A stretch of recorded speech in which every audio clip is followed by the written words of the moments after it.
இன்றைக்கி நம்ம கற்பூரவள்ளி செடியை எப்படி க்ரோ பண்ணலாம் அப்படின்னு தான் பார்க்க போகிறோம்.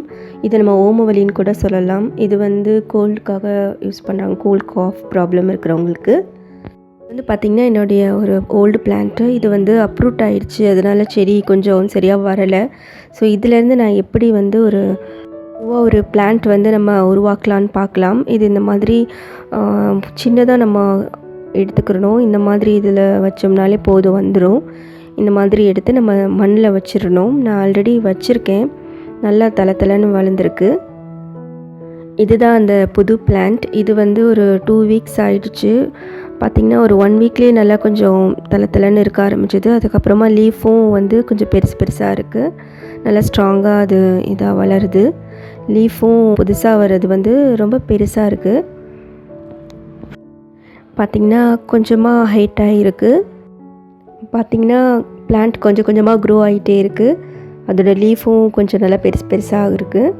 இதோட இலைகள் வந்து நம்ம கோல்ட் காஃப் ப்ராப்ளம் இருக்கிறவங்களுக்கு நம்ம கொடுக்கலாம். இதை வந்து நம்ம கஷாயம் செய்யலாம்.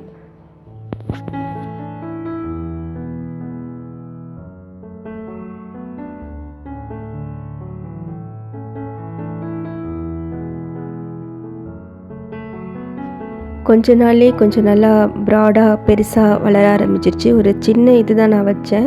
இப்போ பாருங்கள் எப்படி க்ரோ ஆகிருக்குன்னு பாருங்கள். இந்த லீஃபை நம்ம எடுத்துகிட்டு நல்லா வாஷ் பண்ணிவிட்டு ஒரு பாத்திரத்தில் ஆயிலெலாம் எதுவும் போடாமல் லைட்டாக ஹீட் பண்ணிவிட்டு அதை நம்ம வந்து ஆற வச்சு அந்த லீஃபை மட்டும் எடுத்துகிட்டு கசக்கணும்னா அதுலேருந்து ஜூஸ் வரும். அதை வந்து நம்ம கொடுக்கலாம் கோல்டு காஃப் ப்ராப்ளம்க்கு. அதே மாதிரி இந்த லீஃபை வந்து நம்ம சும்மா அப்படியே வெறும்னே கூட சாப்பிடலாம்.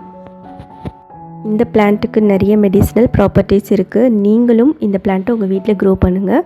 நீங்கள் சும்மா வைங்க, தண்ணி மட்டும் ஊற்றுங்க, தளன்னு வந்துடும். ஓகேங்க, பாய்.